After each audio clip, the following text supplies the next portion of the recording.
Et bonjour, j'espère que vous allez bien. On se retrouve aujourd'hui avec l'épisode, je crois qu'on est à l'épisode 8 du podcast Tricot. Je vais, comme le veut la tradition, vous parler de mes projets terminés, de mes projets en cours, et on va aussi, là je pense que ça va devenir même pas une habitude, mais ça va rentrer en fait dans le podcast Tricot qui du coup ne devrait plus vraiment s'appeler podcast Tricot, mais...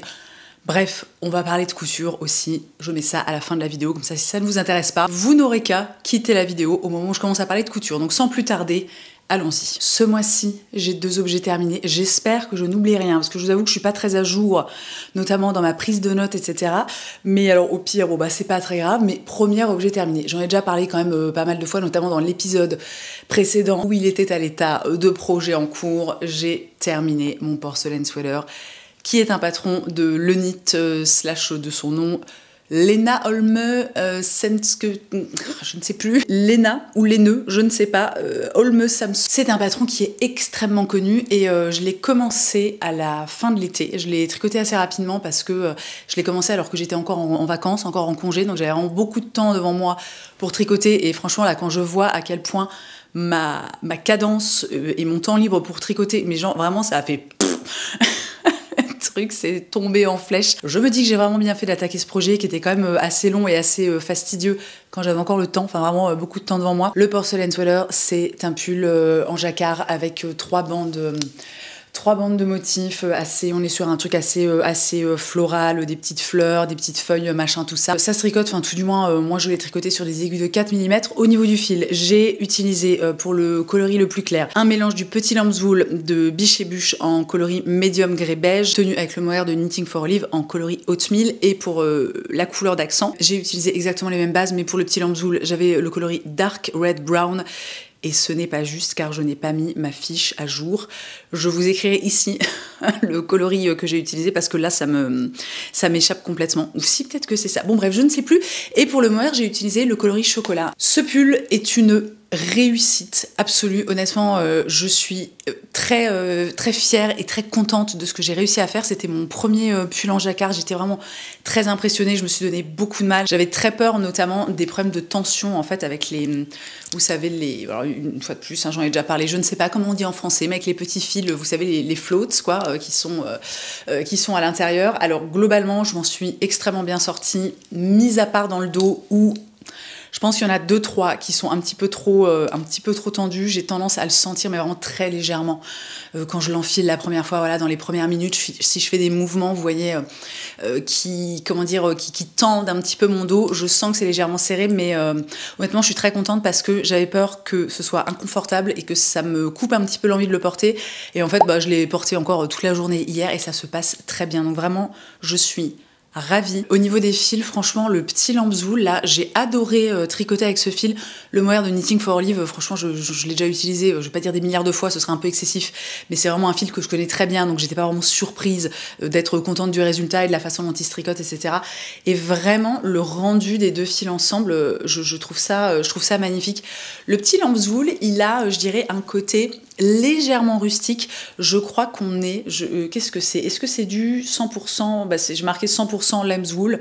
Donc c'est quoi, du mérino? Je ne sais plus, mais toujours est-il qu'il y a effectivement un côté un petit peu rustique qui est là pour le coup, je trouve, vachement contrebalancé par le mohair. Donc ça donne vraiment une matière, un tissu qui est magnifique, qui est un petit peu fluffy comme ça, que moi perso je trouve hyper agréable à porter.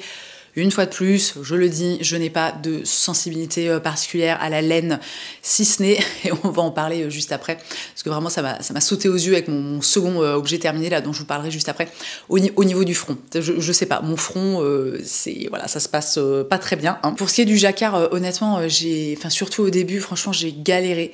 Il a fallu vraiment que je sois hyper méthodique et que je me mette beaucoup de repères, notamment pour vous expliquer rapidement, au niveau de la charte, il faut faire des répétitions pas de 10 rangs mais de 10 mailles. Et vraiment au début, quand j'ai attaqué le dos, parce que c'est un pull qu'on commence par tricoter en fait par l'empiècement du dos, donc je crois qu'il doit y avoir des rangs raccourcis à l'allemande. Je sais plus exactement comment il est construit, mais on attaque en fait dans le dos le premier motif de jacquard, et putain mais j'ai galéré au début jusqu'au moment où en fait je me suis rendu compte que mon compte de mailles n'était pas bon. Donc j'ai quand même défait ce dos un nombre de fois, je vais pas dire incalculable, mais franchement je sais pas, 3, 4 ou 5 fois, enfin vraiment Et c'est là quand même que j'admire ma résilience, ma détermination même, j'ai envie de dire, parce que franchement j'aurais totalement pu abandonner le truc, tellement ça m'a pris la tête et tellement j'étais là, en fait, je ne comprenais pas ce qui se passait, je comprenais pas, en fait, les motifs ne collaient pas, ça me donnait des trucs complètement, ça partait complètement de traviole, j'étais là, mais what the fuck, quoi. Du coup, à partir du moment où j'ai réalisé que je n'avais pas le bon compte de mailles, et ça, vraiment, extrêmement important, en fait, quand on fait du jacquard et qu'on suit des chartes, parce que c'est primordial d'avoir exactement le nombre de mailles indiqué dans le patron, parce que sinon, une fois de plus, il y a tout qui se décale et ça donne un motif qui n'est pas du tout celui de la charte. Du coup, c'est très simple, la charte était une répétition sur 10 mailles, moi j'ai mis des marqueurs toutes les 10 mailles. Alors c'était un peu, c'était un peu contraignant, c'était un petit peu chiant, tu vois, mais franchement, ça m'a tellement aidé. Alors je crois qu'à partir du moment, puisque donc, on commence par tricoter l'empiècement du dos. Ensuite, si je me souviens bien, on doit relever les mailles au niveau des épaules, tricoter le haut du corps, on monte des mailles pour faire l'encolure et ensuite on tricote l'avant du pull, donc une fois de plus en aller-retour. Et au bout d'un moment, évidemment, on rejoint le truc en rond. Donc là, il me semble que quand j'étais en rond, j'avais un marqueur toutes les 20 mailles, mais je voulais pas aller au-delà parce que j'avais tellement peur en fait de faire des erreurs et ça me permettait vraiment d'avoir un point de repère, de savoir que par exemple, quand j'étais à tel niveau dans la charte, et ben ma première maille devait être par exemple une maille de la couleur contrastante et je sais pas, je dis n'importe quoi, mais mes 2 dernières mailles avant le marqueur devaient être des mailles de couleur, voilà, de la couleur principale. Donc ça, vraiment, si vous n'avez jamais fait de jacquard et que c'est quelque chose qui vous attire, mais que vous avez peur un petit peu de la complexité et du fait que il faut quand même être très rigoureux quand on fait du jacquard, je pose ça là, le truc des marqueurs de mailles, vraiment, moi ça m'a beaucoup aidé. Est-ce que j'ai eu d'autres difficultés? Je crois pas vraiment. Alors si, c'était pas vraiment une difficulté, mais en fait, au moment de tricoter les manches dans le patron, on est censé faire des diminutions. J'ai tenté et en fait je comprenais pas ce que je devais faire, je sais pas, ça collait pas au niveau de la charte, au niveau du motif, donc moi j'ai fait le choix de ne pas faire de diminution. Bon, qui plus est, moi j'ai pas de problème, moi j'aime bien quand les manches sont un petit peu larges, ça me dérange pas du tout, mais voilà, sachez que pour le coup mes manches sont sûrement un petit peu plus larges et forcément en fait moins fuselées que celles du patron. J'ai juste fait en sorte, si je me souviens bien, d'avoir un nombre de mailles qui soit un multiple de 10 et du coup en fait j'ai suivi les chartes, les chartes du corps, parce que la charte de jacquard pour les manches est une charte différente où il y a notamment justement les diminutions qui sont incluses dans la charte. Et alors dernière petite chose, j'ai dû allonger le corps parce que dans le patron en fait, elle indique qu'une fois qu'on a terminé cette partie de jacquard, donc la dernière partie, elle dit bon bah tricoter encore environ 1 cm et puis attaquer les côtes. Donc moi au départ c'est ce que j'ai fait et en fait ça m'a donné un pull qui était quand même vachement il n'arrivait pas là, tu vois, mais il était quand même vachement court. Du coup j'ai dû défaire entièrement mes côtes. J'ai rajouté je pense bien peut-être 5 cm, donc juste au niveau de la partie en jersey, et ensuite j'ai rajouté mes côtes et au niveau de la longueur on est très bien. Alors je pense que au niveau de l'échantillon de rang, je pense, honnêtement j'ai pas vérifié, mais je pense que je suis vraiment complètement à côté de la plaque. Je pense que le mien doit être beaucoup plus réduit en fait que celui de la designeuse, parce que c'est vrai que quand je compare le rendu de mon pull au prototype, je me dis le mien est quand même vachement plus petit format, vous voyez ce que je veux dire. Alors ça me dérange pas du tout, mais éventuellement la prochaine fois que je ferai quelque chose comme ça, je vérifierai quand même mon échantillon, parce que ce soit celui des mailles comme celui des rangs, j'ai absolument rien checké.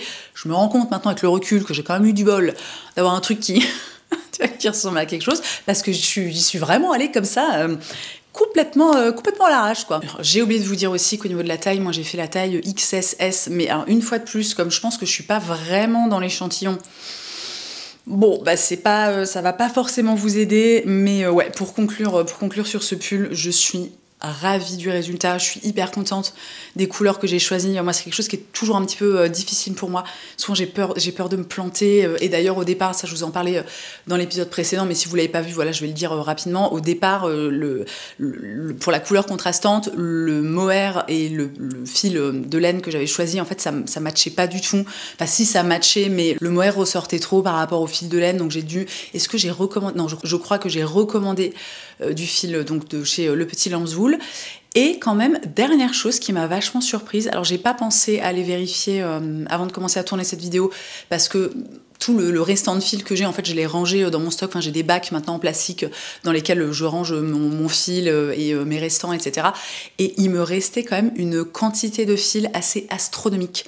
Je sais pas trop ce que je vais en faire, je trouverai sans l'ombre d'un doute, mais voilà pour ce premier objet terminé. Vraiment, je suis trop contente.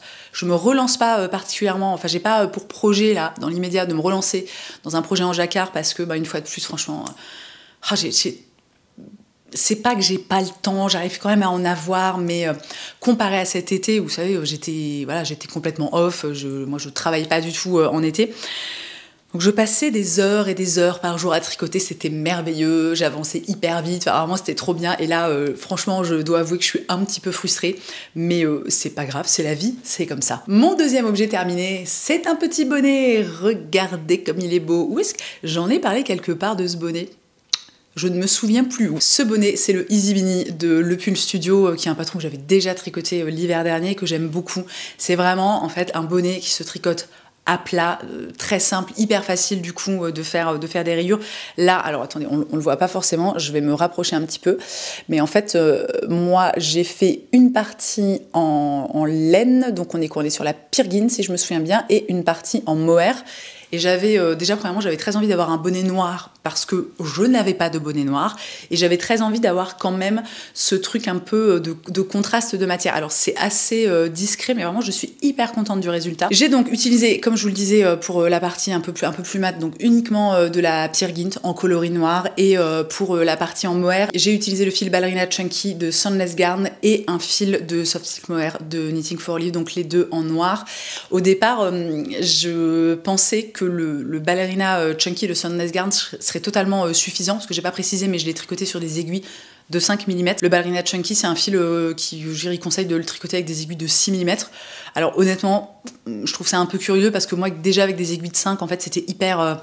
vous savez, c'était hyper éventé, quoi. Vraiment, ça donnait pas quelque chose d'un peu consistant, quoi. J'ai envie de dire, je sais pas trop comment formuler le truc. Du coup, j'ai rajouté, comme il me restait un petit peu de mohair de Knitting for Olive, j'ai rajouté un fil. Et pour le coup, c'est vraiment pas mal. Alors, on n'est pas sur le bonnet le plus dense qui soit. Honnêtement, je pense que j'aurais largement pu descendre sur du 4 mm, mais bon, je l'ai fait comme ça. Et j'ai quand même fait alors une toute petite modification parce que, en fait, attendez que je me trompe pas, oui, c'est ça. La hauteur du bonnet est définie par le nombre de mailles que vous montez. Puisqu'une fois de plus, c'est un bonnet qui se tricote à plat et qu'ensuite on vient coudre. Si je me souviens bien, dans le patron, on est sur un peu plus de 50 mailles, peut-être 54 ou 55, je sais plus exactement. Et moi, j'en ai monté 47. Donc là, pour le coup, attendez, je vais l'enfiler. Bon, j'ai des petites barrettes, mais c'est pas grave. Pour le coup, je suis très contente en fait de la hauteur. Le premier que j'ai tricoté, alors je l'ai énormément porté l'hiver dernier, je l'adore, mais c'est vrai qu'il y a quand même un bon gros bout, tu sais, qui dépasse, ça fait un peu schtroumpf dépressif, quoi, tu sais, le petit bonnet comme ça qui tombe vers l'arrière. Moi, c'est pas forcément un truc que j'adore, mais à la fois, voilà, mon premier Easy Beanie, je le trouve tellement cool, je suis tellement contente de l'association de couleurs que j'ai faite. Attendez, je vais vous le chercher. Regardez comme il est beau, vraiment, j'adore ce bonnet. Alors, j'en ai parlé dans un podcast tricot. Vous tapez genre Easy Beanie Colline, je pense que vous retrouvez sans aucun problème la vidéo. Et je vais quand même vous montrer la différence de hauteur en fait entre les deux, qui est quand même, alors est-ce que j'irais jusqu'à dire dramatique, je ne sais pas. Donc ce projet vraiment, mais d'une rapidité, je crois que j'ai tricoté en même pas 24 heures, donc c'est vous dire à quel point c'était rapide. Et bon, c'est ce que je vous disais juste avant, c'est vrai que je l'ai porté là il y a pas très longtemps, et en fait quand même ça me démange le front, mais c'est affreux, vraiment. Je crois que, en plus on était dehors quand je le portais, je crois qu'à la fin de la journée le truc, limite je le portais comme ça tellement j'en pouvais plus d'avoir la laine et le mohair là qui me démangeait le front. Donc écoutez, alors franchement à choisir, je préfère avoir une espèce d'intolérance, enfin, une sensibilité à la laine au niveau du front qu'au niveau du corps, parce que sinon je serais vraiment extrêmement malheureuse. Après je sais qu'il y a plein d'alternatives, il y a plein de matières qui sont très... sans même tomber dans du cachemire et des trucs un peu luxueux comme ça. Je crois que l'alpaga, par exemple, c'est une matière qui est quand même assez bien tolérée par les personnes qui ont une sensibilité comme ça à la laine. Écoutez, à voir. Peut-être que finalement, il me démangera trop et que j'aurai beaucoup de mal à le porter et que, je sais pas, j'en tricoterai un autre en cachemire, bon bah je sais pas trop, mais je suis quand même hyper contente, vraiment je le trouve trop beau. Je passe donc au projet en cours. Nous avons ici le cardigan, attendez, j'ai oublié le numéro. Le cardigan numéro 8 de My Favorite Things. Je crois qu'on en a parlé dans l'épisode précédent et je vous en ai aussi parlé. D'ailleurs, si vous n'avez pas vu cette vidéo et que vous aimez regarder les gens fabriquer des choses, j'ai sorti il y a pas très longtemps une vidéo dans laquelle je fabrique entre guillemets, enfin c'est pas entre guillemets, je me fabrique des vêtements. Donc on a du tricot, de la couture, de l'upcycling, etc. Je vous mets le lien dans le petit et dans la barre d'infos si vous voulez aller jeter un œil. Donc j'ai fait un petit update sur ce cardigan à ce moment-là et depuis, bon, si vous avez vu cette vidéo, j'ai quand même un peu avancé, mais le truc est clairement à l'abandon là depuis plusieurs semaines. Donc concrètement, on va pas voir grand chose parce que le truc est noir comme la mort. Nous en sommes là, j'ai terminé le corps et honnêtement, j'en avais parlé quoi, c'est vraiment un projet, enfin j'ai très envie d'avoir l'objet terminé parce que je n'ai pas de cardigan noir, mais le process en fait ne m'emballe mais pas du tout. Et je sais pas pourquoi, parce que c'est un patron, enfin ça se tricote avec des aiguilles, c'est quoi, c'est 6 mm, 5,5, je ne sais plus, c'est 5,5. Donc franchement, ça va quand même assez vite. Le corps, honnêtement, à partir du moment où je me suis un peu mise dedans, en mode maintenant tu vas me tricoter ce cardigan, c'est allé hyper vite. J'ai attaqué aussi une des manches. Donc là c'est pareil en fait. À un moment, si je m'y mettais, quand j'ai le temps de tricoter, bah je pense que, enfin, je pourrais techniquement en fait déjà l'avoir fini, mais j'ai du mal avec ce projet. J'ai du mal alors que je sais que je vais... Enfin honnêtement, je suis sûre à allez, 98% que je vais adorer ce cardigan, que je vais énormément le porter, qui va être super réussi, qui va être agréable. Je vous ai pas parlé de la matière, mais on est sur un mélange de Heavy Merino et de mohair de chez Knitting for Eve, les deux en coloris noir, hein, vous l'aurez compris. Donc on est vraiment sur une matière qui est... c'est doux, il y a un côté moelleux, je pense que ça va vraiment être une pièce absolument fabuleuse et que je vais adorer, mais le process...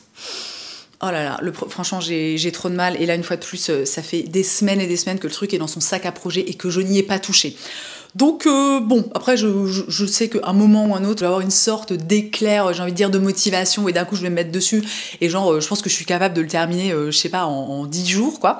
Mais pour le moment, bah on en est là. Au niveau du patron, franchement pas de difficulté particulière, moi j'aime beaucoup ce que fait My Favorite Things. Je trouve que c'est clair, c'est bien expliqué, c'est bien développé mais sans tomber, vous savez dans ces patrons qui font 14 000 km de long, là où il y a 1 milliard d'infos, des astuces, des trucs.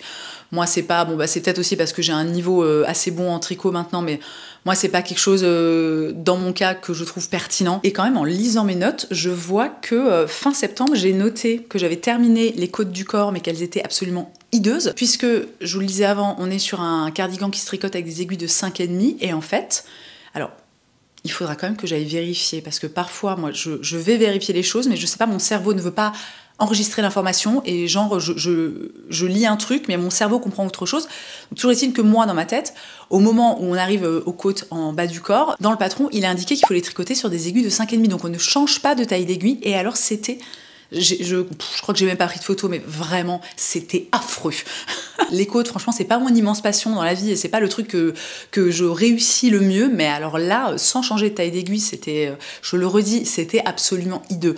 Donc, qu'est-ce que j'ai fait? J'ai défait les côtes. Alors, heureusement, j'avais pas fait l'intégralité de la longueur, tu vois, mais j'ai défait ce que j'avais tricoté en 5,5 et je suis repartie sur du 4,5. Donc, j'ai vraiment descendu d'une taille entière et franchement, j'espère que vous verrez un peu correctement. Je suis assez contente, sachant que, bah, comme on est en aller-retour, j'ai pas fait de côte demi-torse. Moi, c'est quelque chose que j'ai tendance à faire quand je tricote en rond. Les côtes demi-torse, c'est extrêmement simple. Il suffit de tricoter les mailles endroits par le brin qui se trouve à l'arrière de l'aiguille. Vraiment, c'est pas du tout relou. Ça prend pas plus de temps. Je trouve que c'est un coup de main qui est pris extrêmement rapidement. Donc ça, j'en parle vraiment très régulièrement. J'adore les côtes demi-torse, mais pas forcément sur toutes les pièces. Hein, je tiens à le préciser. Je reviens notamment 2 secondes voilà, sur mon porcelain sweater. J'ai fait le choix de ne pas faire de côte demi-torse parce que les côtes demi-torse c'est très beau mais c'est un rendu qui est vraiment c'est très clean tu vois, et avec une pièce comme celle-là, comme le porcelain sweater qui a un côté un peu finalement rustique, je trouvais que ça collait pas des masses. Je crois que je l'ai déjà dit dans l'épisode précédent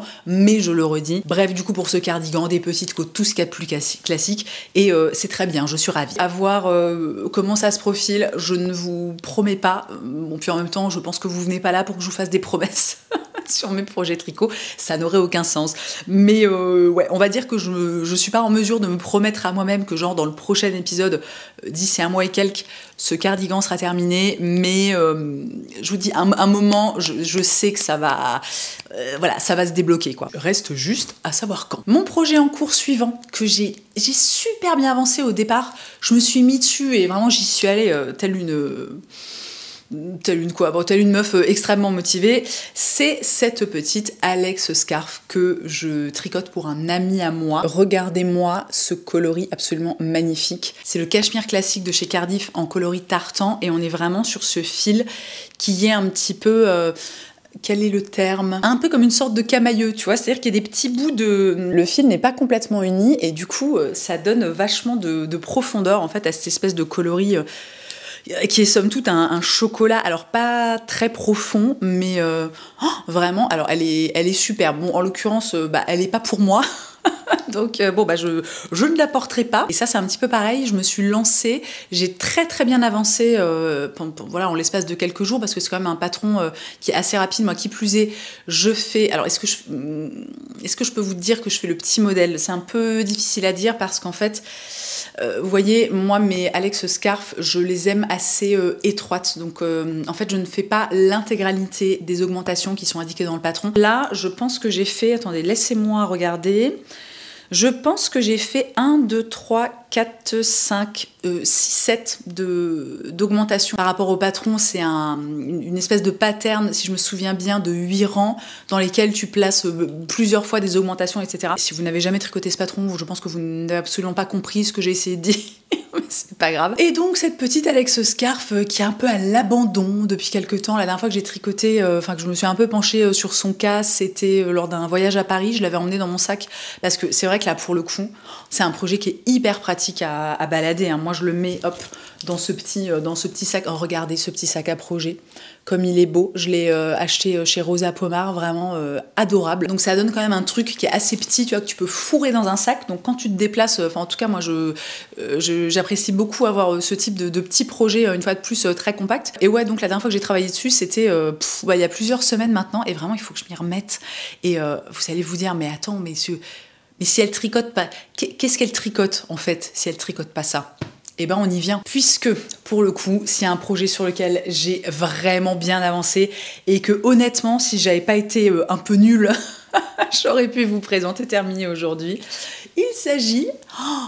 regardez-moi ça, oh là là, non mais alors ça va être tellement beau. J'essaierai de vous faire des inserts un petit peu plus sympas parce que là on voit pas grand chose. Il s'agit de ce sweater numéro 14, donc on est une fois de plus chez My Favorite Things. Alors le pull numéro 14, est-ce que... ben oui, c'est un patron que j'ai déjà tricoté, c'était notamment le tout premier pull que j'ai commencé de ma vie, qui a été...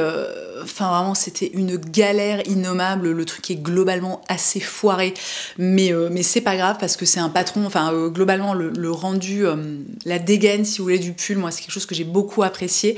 Et du coup, j'avais très envie de le retricoter en le tricotant bien, quoi, hein, si vous voulez. Ici, nous avons 2 fils. Le premier, c'est la Chunky Handle Wool de Chaos en teinte Generous, que je tiens avec le mohair de Knitting for Olive en teinte Bottle Green. Je vais vous montrer les pelotes. Regardez-moi ça, comme c'est joli. Vraiment, ce coloris-là, il est incroyable. Et je suis hyper contente du rendu. Je savais pas trop à quoi m'attendre étant donné que le mohair et le fil principal en fait ont pas des coloris. Alors on est évidemment sur du vert, mais c'est pas des coloris qui sont complètement similaires. Et en fait, je trouve que ça donne juste un tout petit peu plus de profondeur au vert et un petit côté légèrement, mais vraiment très très léger. Encore une fois, un peu en mode camailleux, je sais pas comment dire, je n'ai pas de vocabulaire en français. Voilà, j'ai tous les mots en anglais là qui fusent dans ma tête, et en français c'est genre le... c'est genre le désert. Qu'est-ce que je peux vous dire à propos de ce pull? Donc comme vous pouvez le constater, il est quasiment terminé, hein. J'ai terminé la première manche il n'y a pas très longtemps. J'ai attaqué la seconde. Je suis... je dois être quasiment à la moitié. La matière est incroyable. Ce fil est fabuleux. On est sur 100% laine péruvienne. Et c'est un fil... attendez. C'est un fil qui est un petit peu... Alors je sais pas si on peut dire soufflé, mais... vous voyez, vraiment, je saurais pas vous expliquer mieux que ça, mais il a un côté en fait vachement moelleux. Ça donne vraiment un truc là, c'est tout dessous. Oh, il va être tellement agréable à porter, ce pull. Alors, vous aurez peut-être remarqué que pour le moment, il a une espèce de col cheminée, comme ça, col montant, je sais pas trop comment appeler ça. En fait, initialement dans le patron, on est sur un col double, donc un col rabattu. Et moi, je ne l'ai pas encore rabattu parce que je suis vraiment... je l'ai essayé une fois quand j'ai eu terminé le col et je me demandais vraiment si je n'aimais pas le fait d'avoir cette espèce de petit col cheminé, sachant que bon, on est sur un truc qui est assez près du cou. Alors, je pense que je vais le terminer, que je le bloquerai et que une fois bloqué, j'aviserai. Je verrai si ce col un peu cheminé me plaît ou si je pars vraiment sur un col rabattu, sachant qu'au niveau du col, on est sur des côtes. Je crois que c'est 2-2. Regardez comme c'est joli. Et là, une fois de plus, si je me trompe pas, je crois que j'ai fait des côtes classiques. J'ai pas fait de côtes demi-torse. Je sais pas pourquoi. Peut-être que j'en ai marre des côtes demi-torse. Allez savoir. Bon, toujours est-il que vraiment, je suis extrêmement contente du résultat. Par contre, alors je sais plus ce qui est indiqué dans le patron, mais quand je suis arrivée à la fin de la première manche, en fait, j'ai fait des côtes 1-1. Alors, est-ce que c'est dommage? Je suis pas sûre, mais pour les personnes qui aiment vraiment avoir une espèce de, je pense, d'uniformité, d'homogénéité comme ça au niveau de leur pull ou de leur cardigan et d'avoir, vous savez, le même type de côte, la même longueur aussi. Bon, il y en a sûrement que ça va faire hurler, mais honnêtement, moi, je pense que, je suis même persuadée que ça ne me dérange pas du tout et que surtout, j'ai tellement la flemme de recommencer. Et vraiment, je me suis rendu compte, j'étais déjà aux 3/4 de la longueur, et j'étais là, mais Colline, écoute, mais concentre-toi, fais un effort, quoi. Au niveau du patron, franchement, j'ai eu zéro difficulté. Je le disais juste avant, moi j'aime beaucoup les patrons de My Favorite Things, je les trouve très bien foutus et très clairs. Tout s'est vraiment très très bien passé. J'ai pas précisé, attendez, ça se tricote, je crois qu'on est sur des aiguilles de 6 mm si je ne m'abuse. Je ne l'ai pas noté, mais je suis quasiment certaine que c'est ça. Donc on est quand même sur un projet qui avance très très vite. Pour vous donner une petite idée, je l'ai commencé le 23 septembre et là, il faut se dire que ça fait bien... Je pense quasiment 2 semaines que j'ai pas tricoté dessus. Donc là, pour finir cette manche, ce serait vraiment une histoire, mais de quelques jours. Une fois de plus, ce serait juste que je me mette un petit coup de pied au cul, si je puis me permettre l'expression. Et j'aurais totalement pu le terminer, mais notamment parce que je suis allée, avec mon chéri, on est allé dans le Nord il y a pas très longtemps, donc ça nous fait quand même un bon 4 heures de route. Et qu'est-ce que je fais moi quand je suis dans la voiture, parce que c'est pas moi qui conduis, je tricote. Donc vraiment, j'aurais eu le temps de le terminer 10 fois le truc. Mais à la place, j'ai commencé un nouveau projet. Alors un projet que je sais pas ce que j'en pense, je vais être parfaitement honnête. J'ai attaqué un Monday Sweater de petite knit que voici, que je tricote dans ce fil de Rosa Pomar, le Beroa en teinte 401 si je ne m'abuse. Alors j'ai eu vraiment, ça je vous en parlais, je vous en ai, ah voilà c'est ça, ok c'est ça, ça me revient en fait au mois de septembre ou début octobre, je sais plus exactement, j'ai sorti une vidéo dans laquelle je vous parle de mes plans tricot pour l'automne et c'est notamment dans cette vidéo là où j'ai beaucoup parlé de finalement un peu tout ce dont je viens de vous parler maintenant. Et donc dans cette vidéo je vous expliquais que j'avais eu un gros coup de cœur pour ce fil et que j'étais hyper attirée par énormément de fils Rosa Pomar et que j'avais fini évidemment par passer une petite commande. Alors vraiment, regardez, c'est ravissant. Les étiquettes sont trop belles, tout l'univers est magnifique. Ce fil, alors quand je l'ai reçu, j'ai immédiatement remarqué qu'on était quand même sur un niveau de rusticité rarement atteint, je pense, en matière de laine. Mais c'est vraiment au moment où j'ai commencé à le tricoter que j'ai compris l'ampleur de cette rusticité. C'est-à-dire qu'on est sur un fil...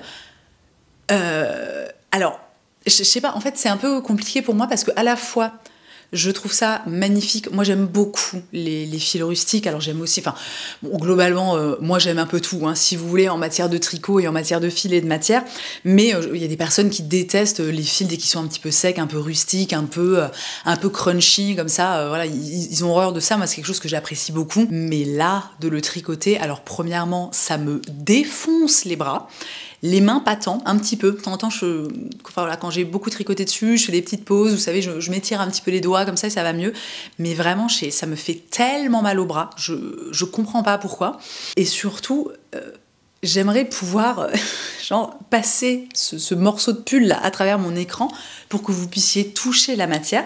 En fait, je ne sais pas quoi en penser. C'est tellement rêche, mais vraiment, Je sais pas, c'est une dinguerie.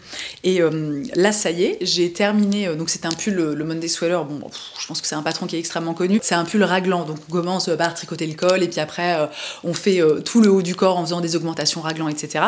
Franchement, alors, je vous avoue que j'avais pas tellement fait attention au patron. J'étais partie sur celui-là parce que j'avais notamment vu cette photo sur le compte de Rosa Pomar d'une personne en fait qui porte un Monday Sweater qu'elle a tricoté avec ce fil Le Berrois dans un autre coloris. Mais voilà, j'ai vraiment eu un coup de cœur en fait pour ce combo et du coup j'ai pas réfléchi, moi j'ai acheté le patron et puis roule ma poule quoi. Et vraiment ce patron est génial, moi j'aime beaucoup. Regardez, il y a 3 mailles raglant donc ça fait une jolie. Ah, vous voyez un joli, je sais pas comment que c'est qu'on dit quoi, mais c'est joli en tout cas, ça me plaît beaucoup. Ça y est là, je suis passée entièrement en rond, donc je serai en mesure de pouvoir l'enfiler, mais je ne l'ai pas encore fait parce que je pense qu'au fond de moi j'ai peur de me retrouver avec ce pull en contact avec ma peau et de me dire c'est horrible, je ne vais jamais pouvoir le porter. Donc très concrètement, l'idée avec ce projet, c'est là je pense que je vais peut-être essayer d'avancer encore un tout petit peu sur le corps. Je vais le mettre sur un fil, je vais le bloquer. Juste pour voir en fait comment réagit le fil, parce que évidemment ça va de soi, je n'ai pas fait d'échantillon. Donc si ça se trouve ce fil, une fois que tu l'as bloqué, le truc se détend, ça devient beaucoup plus doux. Je sais que le truc va pas se transformer en cachemire, mais ça peut quand même avoir un effet et rendre le truc un peu moins rêche, parce que là honnêtement même au niveau du tombé, vous voyez, de la matière, j'ai peur que ça donne un truc qui soit pas beau, quoi. Sachant que c'est tricoté sur des aiguilles de 4 mm, donc on n'est pas non plus dans un esprit gros pull, tu vois, où moi j'en ai certains comme ça, où vraiment le fil est les mailles sont assez denses, donc ça donne pas une pièce qui est très drapée, et c'est pas quelque chose qui me dérange, mais je pense qu'avec ce modèle, cet échantillon, ces tailles d'aiguilles, je suis pas sûre que le rendu, tout du moins, me plaise. Voilà, je ne sais pas. Et puis alors là vraiment, je vois vous voyez l'espèce d'épine là, bon, je pense que vous ne voyez rien, que je viens de retirer de mon pull. Il y a une quantité de débris dans ce fil, c'est un truc de fou. Alors ça aussi, je suis assez habituée, notamment parce que moi j'ai été cliente notamment de la marque Baba, qui est une marque de pièces en maille espagnole, si jamais vous connaissez pas, et qui fait des pièces, qui fait certaines pièces qui sont très rustique, où on est sur de la laine de mouton espagnol, et vraiment ton pull arrive et t'as 1 milliard de débris à l'intérieur, tu passes littéralement 10 jours, j'exagère un petit peu, mais moi tout du moins c'est quelque chose qui me dérange, donc vraiment à chaque fois j'ai passé un temps conséquent à enlever tous les petits débris que je pouvais retirer. Honnêtement, moi ça c'est un truc, la première fois je me souviens que j'ai eu un pull Baba et que j'ai vu ça, je me dis mais en fait il y a un problème quoi, je veux dire, c'est un problème de qualité, ça ne va pas, et puis j'ai compris tout simplement qu'on est sur de la laine, une fois de plus, qui est très rustique, qui est très peu industrialisée, le terme en anglais c'est process, quoi, processé, donc on a forcément une laine, une fois de plus, qui est très brute, très rustique, dans laquelle il y a des débris, et je pense que maintenant je suis assez ok avec le sujet, parce que je crois vraiment que ça te donne un fil, une laine qui est extrêmement résistante et qui est en fait au final d'une très très grande qualité, parce qu'on est... Je me répète un petit peu, vraiment, là, elle manque de vocabulaire, la dame, mais on est sur quelque chose de très brut. Mais je dois bien avouer quand même que tricoter avec ce fil dans lequel il y a tellement de débris, il y a un côté hyper, pour moi c'est hyper stressant, parce qu'en fait je tricote et je suis constamment en train de m'arrêter pour enlever, vous voyez, les petits débris qui sont coincés dans le fil que je suis en train de tricoter, et du coup ça rend l'expérience de tricotage un peu bof, quoi, tu vois. Alors évidemment, je pourrais très bien tricoter tout mon pull sans me soucier d'enlever les débris en même temps que je tricote, mais je le vois avec les quelques pièces que j'ai en laine très rustique, il y a quand même des morceaux de débris qui sont un peu difficiles à retirer, parce que parfois ils sont vraiment coincés, vous savez, à l'intérieur du fil, donc c'est toujours un petit peu délicat d'enlever le truc. Faut vraiment faire attention pour juste pas tirer la maille et pour pas abîmer son pull ou son cardigan. Et je sais pas, je pense que j'ai tout dit. Je pense que j'ai tout dit avec ce pull. Il a aussi, et ça c'est un truc que j'aimais beaucoup, on n'est pas du tout sur un fil uni, on est sur un fil où régulièrement il y a des petits bouts de laine marron, sachant que je ne l'ai pas précisé, mais en fait c'est une laine qui est non teinte. Donc c'est vraiment la couleur du mouton, et c'est la même chose pour le marron, en fait c'est vraiment la couleur originelle de la laine des moutons. Donc alors au départ ça m'a un petit peu perturbée aussi, parce que je trouvais déjà que ça se concentrait beaucoup dans le dos, donc j'étais un petit peu déçue. Et puis il y a des endroits où, comment dire, il n'y a pas énormément le ratio laine blanche, laine marron est pas très équilibré, il y a peu en fait de laine marron, et du coup ça donne un truc un peu comme si le pull était taché quoi finalement, sauf que il s'avère que évidemment en avançant dans le projet et en ayant finalement en fait plus de matière pour observer le phénomène, voilà, je trouve que ça passe, mais une fois de plus je suis un peu perturbée par ce projet. Je suis vraiment pas dans un truc comme avec celui-là par exemple, où je sais que je vais l'adorer, que ça va être un bonheur à porter, etc. Là je sais pas. Donc affaire à suivre, mais je tenais à vous faire un bon petit topo sur le sujet, parce que je vous ai beaucoup parlé des fils Rosa Pomar, et d'ailleurs il y a un autre fil, j'ai oublié le nom, bon, j'ai pas encore commencé le projet, mais j'ai commandé un autre fil chez Rosa Pomar en même temps que celui-ci. Alors celui-là, dans mes souvenirs, juste au moment où j'ai déballé mon colis, on est sur un truc beaucoup moins rustique, donc ça devrait le faire, mais vraiment, sachez-le, hein, c'est 100%, je crois, voilà, 100% laine de mouton portugais. Et je peux vous dire qu'ils doivent être bien robustes, les moutons portugais, parce que leur laine, elle est... Et j'ai terminé de vous parler de tout ce qui a trait au tricot, donc on va passer à la couture. Si jamais ça ne vous intéresse absolument pas, je le redis, je ne vous en voudrais absolument pas si vous en allez maintenant. J'espère néanmoins que vous aurez passé un bon moment, hein, que vous aurez fait des jolies découvertes, et que ça aura été sympa, hein, globalement. Si vous partez maintenant, n'oubliez pas de liker la vidéo, hein, c'est toujours sympa, et... on passe à la couture. Si vous me suivez sur Instagram, et même si vous avez vu ma vidéo mes favoris d'octobre, c'est peut-être pour ça aussi je vais pas en parler, enfin je vais essayer de pas en parler en long, en large et en travers, mais vous avez vu ce merveilleux petit sac que j'ai cousu au mois d'octobre, hein, si je ne m'abuse. Non mais regardez-moi cette petite beauté, je n'en reviens toujours pas d'avoir réussi à fabriquer ce truc avec uniquement des bouts de tissu et du fil. C'est vraiment un truc de dingue.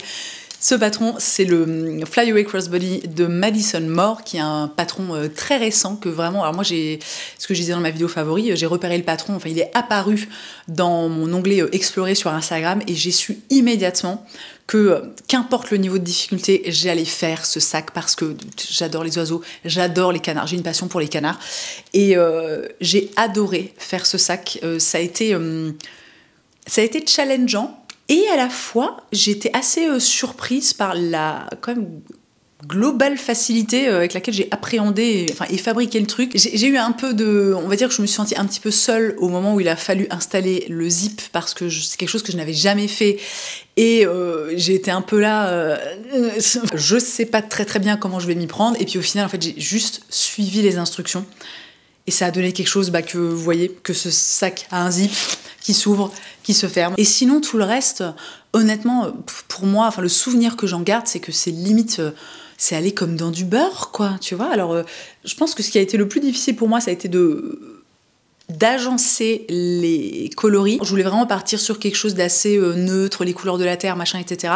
Et c'est vrai que j'avais beaucoup hésité à le faire entièrement en noir, mais avec plein de textures différentes. Vous voyez, donc par exemple, une texture un peu moumoute, de la dentelle, du velours lisse, du velours, comment ça s'appelle, du velours côtelé. C'est une idée que j'aimais beaucoup. Et à la fois, je suis pas partie là-dessus parce que, je sais pas, j'avais peur en fait que de tout faire en noir, ce soit compliqué pour moi. J'étais pas certaine que ça rendrait très bien parce qu'il y aurait eu du contraste, mais à la fois pas beaucoup. Donc bon, je garde toujours ça dans un coin de ma tête, hein. Je veux dire, je pourrais très bien en faire un deuxième, je serais absolument ravie. Puis du coup, comme je l'ai déjà fait, je serais beaucoup plus à l'aise. Mais ouais, je suis vraiment très contente des coloris que j'ai choisis, d'avoir choisi aussi ce petit tissu moumoute là, ce petit zip bleu que je trouve extrêmement cool. C'est ce que je disais dans mes favoris d'octobre. La seule chose que je déteste, c'est l'espèce de anse là, complètement merdique. J'en ai acheté une nouvelle, il faut juste... que je défasse mes deux petits points de couture là de chaque côté et que je la change, donc ça j'essaierai de m'en occuper je sais pas, quand j'aurai le temps, hein. Enfin, le temps, c'est pas forcément le temps, c'est plus la motivation. Et franchement, ça a été une super expérience de coudre ce sac. J'ai adoré. Le patron est génial. Alors, il faut savoir que ça existe en vous avez 3 variations. Vous avez le canard, la poule et... Alors, en anglais, c'est le songbird. Je sais pas trop à quoi ça équivaut chez nous en France. Mais quand vous achetez le patron, vous avez 3 options, en fait, qui sont disponibles. Donc, une fois de plus, évidemment, je suis partie sur le canard. Et le patron est super. Il y a des illustrations. C'est super bien expliqué. Vraiment, j'ai pas précisé, hein, le patron est uniquement disponible en anglais, mais j'ai vraiment pas eu de difficultés particulières. Après, au niveau des finitions, pour être totalement honnête, à ce niveau-là, la finition est pas géniale parce que je sais pas, est-ce que c'était pas très bien expliqué dans le patron? Honnêtement, je pense pas. Je crois que c'est plutôt moi qui ai fait le choix de pas me prendre la tête outre mesure. Donc voilà, c'est pas le truc le plus propre qui soit, mais en même temps, vraiment, j'essaie d'être indulgente avec moi-même parce que c'était la première fois de ma vie que je cousais une fermeture éclair. Donc honnêtement, moi, à partir du moment où ça tient, où ça s'ouvre et ça se ferme, je suis ravie. Et vraiment, si vous êtes à l'aise avec les patrons en anglais, moi, je vous conseille 1000 fois ce petit projet-là. C'est tellement cool, vraiment c'était un vrai bonheur. Un dimanche matin, je me suis réveillée avec une envie de pantalon, plus exactement de Pomona Pants, dans ce tissu Liberty. Donc vraiment, ça m'a pris l'équivalent de 3h30. Alors j'adore ce patron, le Pomona Pants, c'est une merveille si vous ne le connaissez pas. Bon, une fois de plus, c'est un patron en anglais, mais un patron en 2 pièces, le truc, une fois que tu as imprimé le patron, découpé tes pièces, enfin ça va tellement vite, il y a littéralement, je sais pas, tu fais 6 coutures, quoi, tu vois. C'est vraiment trop bien. C'est un pantalon qui est hyper confortable, alors qui est disponible en 2 versions, jambes larges ou jambes un petit peu plus fuselées. Moi, jusqu'à présent, et je pense que... A priori, je me vois pas trop faire la jambe plus fuselée, pardon, mais moi j'ai fait uniquement les jambes larges et vraiment je kiffe ce patron et je kiffe à chaque fois le rendu. Et donc initialement j'avais acheté ce tissu Liberty, là, magnifique, il faudra que je regarde s'il est encore dispo en ligne, je crois que je l'avais acheté sur mercerine.com, je sais plus, mais encore une fois, hein, tout ce que je peux vous linker dans la barre d'infos, je le fais, et s'il n'y a pas, c'est qu'il n'y a pas, enfin, ou tout du moins que j'ai pas trouvé. Et en fait au départ je voulais utiliser ce tissu donc pour me faire un Pomona Pants, mais pour me faire tout simplement un pyjama. Et écoutez, je suis vraiment tombée amoureuse de ce tissu, tellement qu'une fois que je l'ai eu terminé, je me suis dit c'est hors de question que je ne le mette que pour dormir, donc je le porte maintenant voilà, dans la vie de tous les jours. Alors c'est pas forcément le truc le plus facile le plus facile à porter, je sais pas. Moi, ça me pose pas de difficultés particulières, hein. Vraiment, je l'adore. Je vous mets une petite photo. Je crois que j'avais fait un reel d'ailleurs le jour où je portais, le premier jour où je l'ai porté, parce que je kiffe le rendu. Au niveau des modifications, alors moi, il faut savoir que je raccourcis toujours pas mal ce patron parce que j'aime les pantalons raccourcis, tout simplement. Cette fois-ci, je crois que je l'ai fait légèrement plus long parce que le précédent que j'ai fait est peut-être un tout petit peu trop court, tu vois, on est vraiment sur un truc, c'est un peu ras des pâquerettes. Donc là, si je me souviens bien, par rapport à la longueur initiale du patron, j'ai enlevé 2,5 inches. Et puis encore une fois, c'est un patron en anglais, les mesures sont indiquées en inches, en pouces, je sais pas comment on dit, donc moi c'est mon point de référence, mais bon, si jamais ça vous intéresse et que vous faites la même taille que moi, à savoir à peu près, je fais 1m61 je crois, et que vous aimez le rendu de cette longueur, vous faites juste la conversion, quoi, 2,5 inches en centimètres, et puis on est bien. Au niveau de la taille, moi je fais le Pomona Pants systématiquement en taille... c'est taille 2 ou taille 4, je ne sais plus, je vous l'inscris sur l'écran. Mais dans tous les cas, on est censé, pour cette taille, mettre un élastique de 26 inches de long. Moi, je mets toujours un élastique de 28, et même maintenant 28,5 parce que je compte le petit... vous savez, en fait, il faut fermer l'élastique, hein, tout simplement. Donc, je compte le petit... je mets un petit extra pour l'overlap, quoi, l'endroit où je vais finalement perdre un petit peu de longueur d'élastique. Et cette longueur de 28, là... mais c'est parfait, ça me serre pas trop, c'est tellement confortable. Et enfin, petite nouveauté, c'était la première fois que je le faisais, j'ai rajouté les poches. Alors vous ne voyez rien parce qu'elles sont littéralement, c'est même pas ton sur ton, mais c'est imprimé sur imprimé. Mais j'ai rajouté 2 poches, je les ai mises à l'avant alors que si je ne m'abuse, dans le patron, elles sont plutôt à l'arrière. Et ça, les petites poches, vraiment, je valide. Alors, je suis pas sûre que j'aurais eu envie de le faire si le tissu avait été uni. Mais là, je trouve que, comme on est sur, qui plus est, un imprimé assez intense, je trouve qu'on les voit pas trop, enfin, on les devine comme ça rapidement, et j'aime beaucoup le rendu. Et un petit détail aussi que j'aime bien, c'est que j'ai choisi un fil qui est assez... J'espère que vous verrez quelque chose, mais j'ai choisi une espèce de fil un peu marron ocre, comme ça, un peu contrastant. Alors, bon, le truc est tellement imprimé qu'en fait, ça ressort pas du tout, mais j'aimais bien ce petit détail, quoi. Et le fait d'avoir choisi un fil qui était pas... je pense que pour avoir un truc qui se fonde plus dans la masse, il aurait fallu que je parte sur une espèce de vert foncé. Mais voilà, je sais pas, j'aimais bien ce petit détail là, d'avoir les petites surpiqûres contrastantes comme ça. Et juste quand même un petit mot sur le tissu. Alors, je pense que vous le voyez, hein, on est sur un tissu qui est assez fin, qui est assez... il est fluide, mais il a quand même un petit peu de tenue, quand même un petit peu de corps, vraiment... Le tissu est magnifique, donc c'est un tissu vraiment de la marque Liberty. C'est clairement pas un pantalon que je pourrais porter au cœur de l'hiver quand il fait genre moins 5 degrés, enfin quoique il suffirait juste que je mette une paire de collants en laine en dessous et ça ferait très bien l'affaire. Mais je pose l'info là, au cas où il vous intéresse et s'il est encore dispo. Et un truc que j'adore aussi, c'est qu'il se froisse pas du tout. Alors, j'ai pas de problème avec les vêtements froissés, notamment je repasse très très peu de choses, donc j'ai souvent des trucs un peu froissés et honnêtement c'est pas très grave. Voilà, moi dans la vie j'ai envie d'utiliser mon temps pour autre chose que repasser mes fringues, hein. Mais là pour le coup je trouve que le tissu est de super qualité. J'ai pas précisé, on est sur du 100% coton et vraiment je sais pas, il se tient bien. Enfin je le trouve superbe ce tissu. Vraiment très très contente de mon achat. Et enfin j'ai cousu au mois d'octobre la robe Etta de Merchant Mills. Ici aussi, une fois de plus, je lui ai dédié un reel entier. Je ne l'ai pas prise avec moi parce qu'elle est rangée voilà, dans un autre placard et qu'en plus, elle est immensissime. Mais alors ça, une fois de plus, une immensissime fierté. Je vous insérerai des photos pour que vous puissiez un petit peu voir les détails, à quoi elle ressemble, etc. Donc pour cette robe, alors j'avais le tissu en stock depuis vraiment... plusieurs semaines, je crois que même je l'ai acheté cet été, donc ça commençait à se compter en mois, et c'est vrai que j'avais un peu de mal à me lancer parce que, une fois de plus, je me sentais un peu intimidée par le patron, et un moment, à cœur vaillant, rien d'impossible, et puis je me suis dit, en fait, t'as le tissu, t'as le patron, vas-y Colline, lance-toi.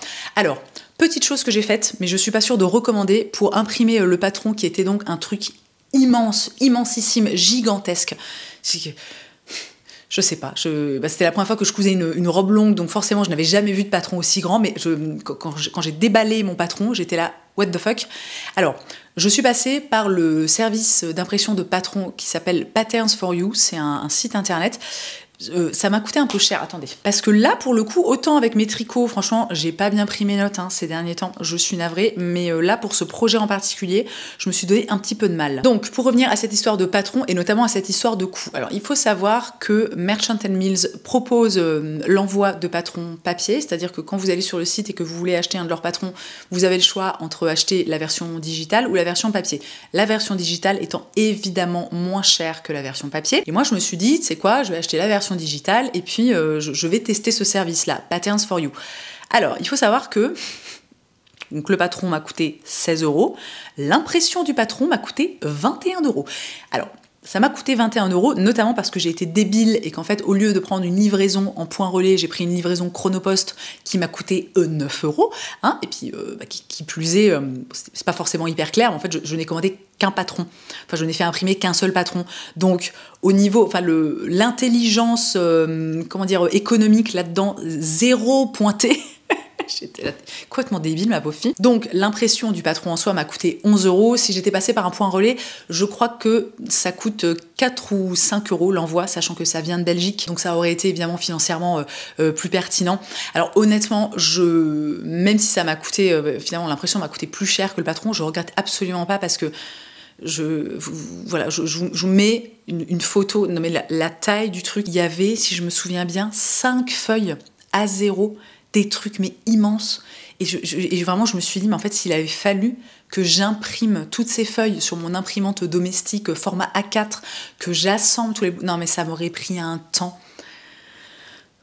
Donc, je ne regrette pas. Néanmoins, la prochaine fois que je ferai comme ça, alors soit j'essaierai d'être un peu mieux organisée et de faire imprimer plusieurs patrons à la fois pour réduire en fait l'impact tout simplement du coût des frais de port. Je prendrai aussi évidemment l'envoi par Mondial Relais, enfin je sais plus si c'est Mondial Relais, mais truc relais qui coûte moins cher, tu vois. Ou alors on m'a beaucoup dit que dans les bureaux Vallée, des espèces de magasins, de trucs de fourniture, de bureaux, machin, etc., on pouvait faire imprimer des trucs à zéro. Donc j'en ai un dans ma ville, il faudra éventuellement que j'aille jeter un œil et voir si ça peut être intéressant financièrement.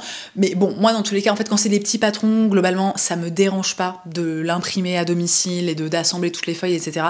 Mais là, une fois de plus, ce truc était tellement grand, j'ai senti que ça allait être horrible et bon, bien que ça m'ait coûté beaucoup trop cher, je ne regrette absolument pas ce choix. Pour le tissu de cette robe, j'ai choisi alors un coton assez fin, je crois que c'est un coton indien. On est sur un poids de 80 grammes par mètre carré, donc vraiment un truc assez light. D'ailleurs au début j'ai eu un peu peur que le truc soit tellement léger que du coup il soit transparent et qu'on soit vraiment sur un truc, une robe très estivale, et au final pas du tout, notamment parce que le haut du corps est doublé, alors uniquement vraiment le corps et pas les manches. Comme la jupe de la robe, enfin le bas de la robe est froncé et qu'on est comme sur une grosse quantité de tissu, en fait ça se passe très bien. On n'est pas du tout, vous le voyez dans les images, hein, ça tombe bien, ça a du corps, on n'est pas sur un truc de cette espèce d'esprit voile de coton très léger et très, enfin ce qui est très bien aussi, mais c'est juste que moi dans l'absolu, étant donné que là on arrive en hiver, j'avais pas tellement envie d'avoir une robe que je ne puisse porter qu'en été, quoi. Je pense que je l'ai pas dit, mais j'ai fait la taille 8.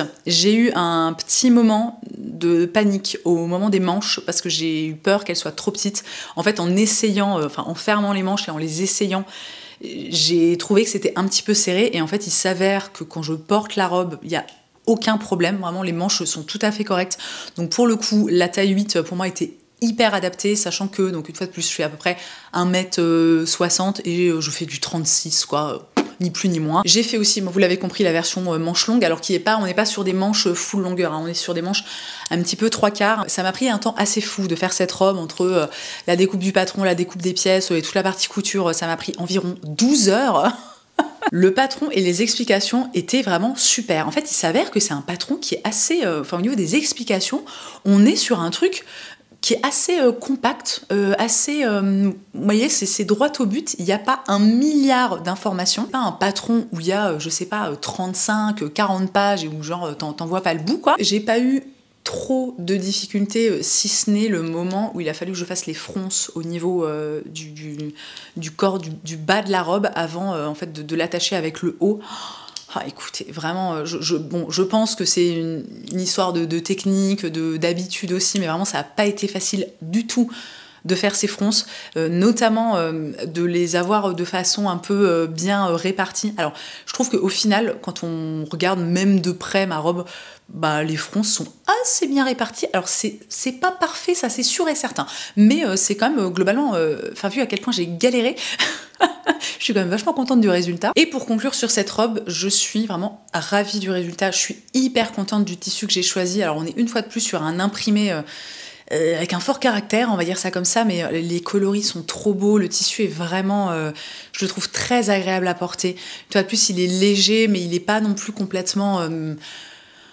tout finasse comme ça, avoir aucune tenue. La seule petite chose peut-être par rapport au patron qui éventuellement me dérange un petit peu, je trouve qu'elle est quand même assez large au niveau de la taille. Alors après, est-ce que c'est éventuellement lié à la façon dont j'ai réparti les fronces ? Je ne sais pas. Bon, toujours est-il que c'est absolument pas quelque chose qui m'empêche de l'apprécier ou de la porter. Et vraiment, je suis hyper contente d'avoir réussi à faire cette robe. C'était un peu challengeant, mais à la fois, c'était pas non plus... je me suis pas sentie complètement submergée, quoi. Donc vraiment un super patron. Et il est 14h10 et j'ai un rendez-vous en visio dans vraiment pas longtemps. Et puis dans tous les cas, en fait, j'ai parlé de tout ce dont je voulais parler. Mais il va falloir que je file là assez rapidement. Donc j'espère, si vous êtes restés jusqu'ici, que vous avez passé un bon moment, que vous avez apprécié découvrir mes projets tricot, mes projets couture et tutti quanti. Enfin, tutti quanti non, parce que je n'ai parlé que de ça, hein, mais... Si vous avez passé un bon moment, n'oubliez pas de liker cette vidéo, c'est vraiment une belle façon de soutenir les créateurs de contenu sur YouTube. Si vous êtes nouvelle ou nouveau par ici, n'hésitez pas aussi à aller voir ce que je fais d'autre, parce que vraiment mon cœur de chaîne YouTube n'est absolument pas uniquement autour du tricot et de la couture. Et si le cœur vous en dit, si ça vous plaît, bah n'hésitez pas à vous abonner. Vraiment, vous êtes les bienvenus. Si vous avez envie de me voir de façon plus régulière, vous pouvez me retrouver sur mon compte Instagram principal, mais aussi sur mon deuxième compte Instagram entièrement dédié au tricot. Et dans tous les cas, merci d'avoir passé ce moment avec moi. Je vous souhaite une très belle journée. Je vous embrasse et je vous dis à la prochaine.